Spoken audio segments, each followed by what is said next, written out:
And behold, there's no motor. Oh my goodness, look at that, what's the rot in here? It's like paint peel off of the grids. The bearing in that pulley's junk. What about the alt? It's locked. Yep, so you can see that, ouch. Hit my head on that. So you can see there's no motor in here. There hasn't been for a long time. There's probably tons of other things missing. Well, I've been looking at everything for my grandma's lawn tractor. There's a ton of parts missing. The entire cylinder head is missing. Don't even know what happened to it, or if it was even any good.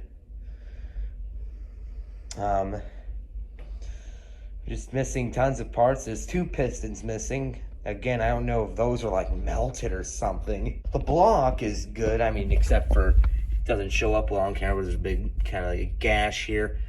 No big deal. You could probably fill that in with a little JD weld. Sand it down, get it nice and really nice and smooth, and I'm sure the gasket would seal fine. Thing is that we're missing so many parts that I think that tractor is now pretty much just not worth it. It's gonna cost probably at least $1,000 to get all the parts we need to put this motor back together, and that's not even taking into account all the things that likely would have went missing in the time that tractor's been just sitting in 1,000 pieces. So let's see if we can find a good deal on a tractor, because we still got tons of good parts. I mean, like we got good pulleys, we got a starter that's probably fine, we got an exhaust which, well, isn't fine but would do in a pinch. We've got new piston rings, we've got full gasket and seal kits, got rear main seals, front crankcase cover, oil pan seal, governor seals, governor seals, exhaust, intake seals, just about everything you'd ever need. There we go, that's better. We found this one. It's pretty much the exact same tractor, except there's a few notable differences. First of all, being this. Look at that, it's got a motor in it. Guess what? It even runs well. Seems like it maintains temperature as well. And this thing actually got a few things the other one didn't. It's like, first of all, it's still got most of the stickers, like these ones, which probably need cleaned off or something, but we'll just ignore that. But anyways, few issues. First of all, this mat kind of falling apart, but that's no big deal. This plastic section here is kind of screwed up.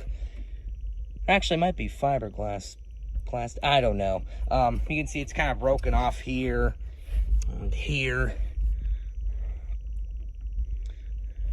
And and chief among which, look at how close that is to the tire. Look at that. If you push it in like that, it actually rubs against the tire. Yeah, that is no good. All the important stuff does work. All the hydraulics work fine. The engine works fine. The cooling system seems to work fine. I mean, this here works fine. Another thing is the brake doesn't appear to work. So yeah, we'll take a look at that. It seems like it's just seized. Yeah, you just can't get it to move.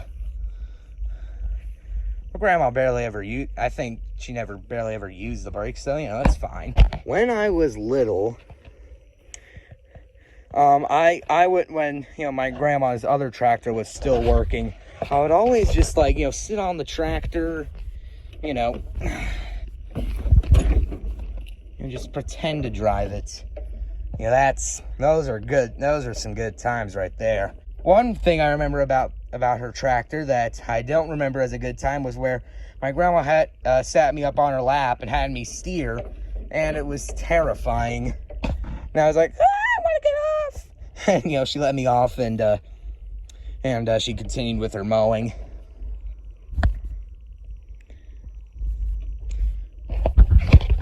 But anyways, also when I was little, I would always just lift open the hood here and just look at whatever this was. I mean, I didn't know what the heck any of this was. I mean, like, as far as I was aware, it's just a bunch of like cool, you know, just like wires and hoses and stuff. All things I did not understand in the slightest. Things I think I was most mesmerized by, I think, were these. No idea what these were. I had no idea what those were, but now I'm more mechanically inclined. I know these are injection lines. Nothing special. Interesting thing to note about this tractor is that there's no electric shutoff solenoid. So when you want to shut down the tractor, you gotta pull that. So that means this thing would pretty much be able to run with no electricity except for starting the motor. Except these tractors actually use an electric lift pump. You know, so if you just listen in when I put it in the run position. Oh, and by the way, never really heard anybody say this when I looked up videos on these, but this doubles as your glow plug indicator when you turn it to that position, and when you turn it to the run position, you know, and when the engine's running, this doubles as the oil pressure light. So, you know, when the engine starts, that's supposed to go out. Light don't go out. Just shut down the motor and panic. Now, as you've seen, there's some issues we need to take care of on this tractor. Chief among which being the rubbing wheel on there. The deck's misaligned. There's like bushings or something that probably need to be replaced. Good luck finding parts for these tractors these days. But anyways, also there's the brake. But I mean, that's, you know, those are, you know, that's all kind of like things you can expect because guess how much this tractor cost? $800. A new motor, you know, because I was telling my grandpa, hey, I think it's just a bad idea to try to even mess with the motor that's in 1,000 pieces. I found a motor for like $900. I'm sure we probably could have went that route, but it probably would have taken forever for us to get that all sorted out. Like, there'd probably be tons of things missing on that, on the mower itself, like what I've already said. But yeah, but even with this thing's with this thing's tiny little faults, only $800 for this bucket of magnificence. Oh, and also this was missing on my grandma's old tractor. To be completely honest, I'm not sure if that's actually stock. Probably is, but I'm, you know, still have my doubts. Looks like we got a split there at the return line. Another split. Yes, these. I think it's best we replace all the hoses. So far, looking around on this motor, there appears to be no signs of oil leaks, which is amazing. I mean, like, ain't diesel supposed to leak? Oh, hello. Hello.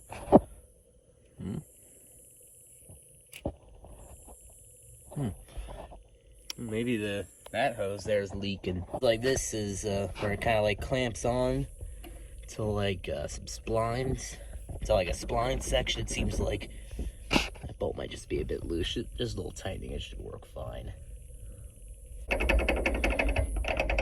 Oh, that's just loose. It's got a cotter pin in it. D640. If anybody knows how to find the exact year of these tractors, please let me know. But, suffice it to say, this is definitely a tractor. I'll tell you one interesting thing I found that don't look right. You see that? That can't be right. See how I guess it's supposed to be put in there with a washer. Maybe that's our deck misalignment. That's why we have our deck misalignments, or maybe it's a part of it. Well, I think I just found out why the brake pedal's not working. Look at how rusty that is. Holy cow.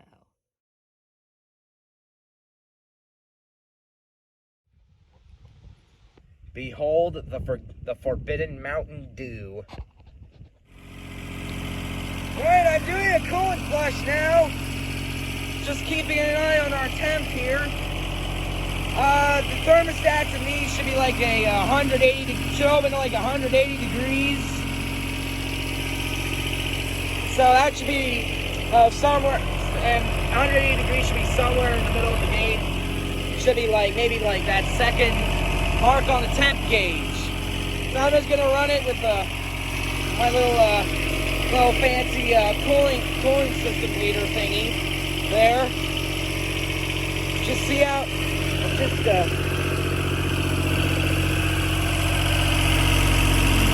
flowing water pretty good out of the overflow. I suspect that thing in there isn't perfectly sealed, but it's no big deal. I've also got some radiator flush in there. Said to use the whole bottle, but I didn't do that.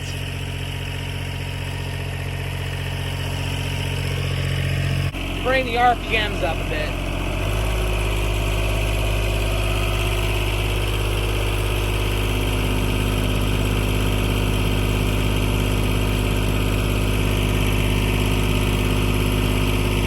I'd imagine the thermostat would be open by now. Oh yeah, the radiator's warm. There's coolant flow. And that bolt there that's holding it all in keeps falling out, so that means this one deck falls off. This one side of the deck keeps falling off, which is not far from ideal. So we need to fix that. But whatever. Yeah, this ain't ever. It's a little worn, eh? Oh my goodness! Look at that. It is completely wallered out. That is so far and away worse than those bushings off my four-wheeler. Even messed up the pin some. See that? It's not perfectly round anymore. You can see where it's been wearing down on even the little rod, which is surprising considering this is supposed to be a harder material, ain't it? Kubota. Kubota. Kubota. Kubota. Kubota. Kubota. Kubota. Well, I've managed to find a pin, so that's good. Here's a little tip for spreading things apart. Like this. This was bent in and was hard to get the new wheel in. So basically, what you do is you take two bolts, you put them against each other, then you put the nut like there on the part that you want to actually spread out, and then the bolts will be pressing against each other. Then as you loosen both of the bolts, you'll be turning this into a powerful press, and it will spread things out. I got that tip from a video of a 350 rebuild, where they were spreading out the ears on the motor mount adapter, and another one where they were trying to spread apart a transfer case. Alright, after lubing the ever-loving crap out of this with WD-40 and a bit of persuasion of the hammer, check this out. Yeah, it returns like 99% of the way. Look at that. See, yeah, it's working good now. Mint.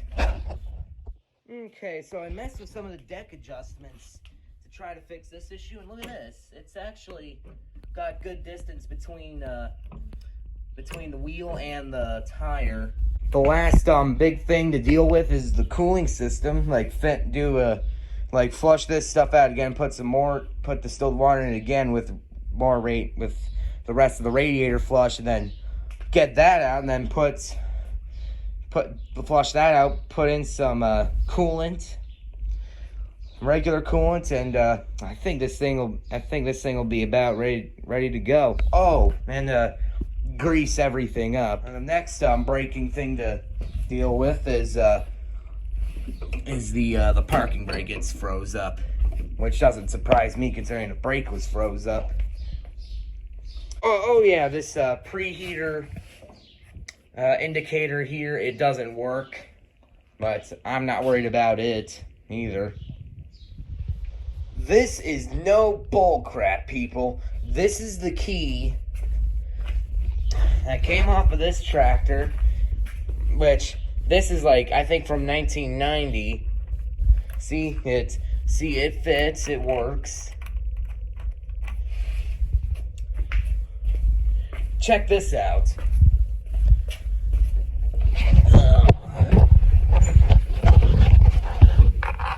Yeah, this is the key that came with this. Check this out.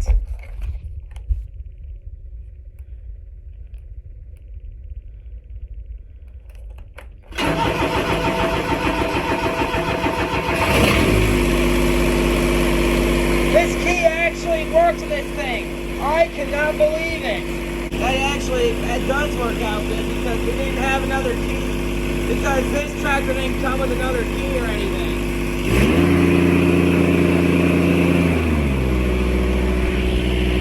Check out that wheel there.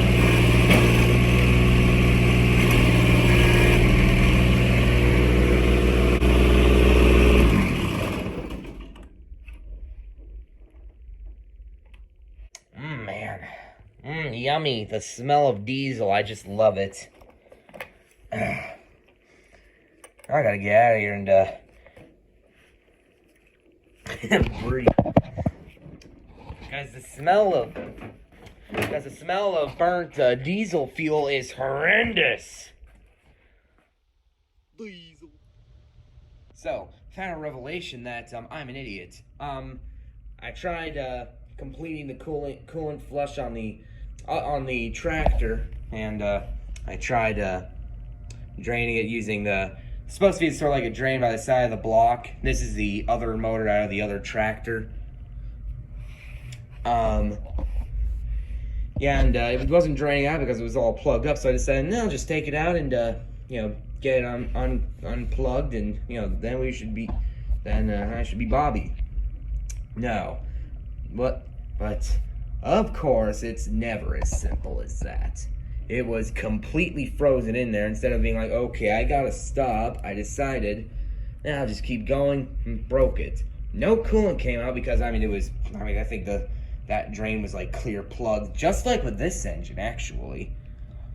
So, basically what I'm trying to do now is I have the other block, and I've tapped in this easy out, spraying WD-40 on it, hitting the side here with the hammer. I'm gonna try taking this out so that me and my grandpa can see what kind of threads we got, so we can just drill out the thing on the other one, tap it, or see if we can use an easy out on it, or I don't know. So that we don't mess anything up on the other block.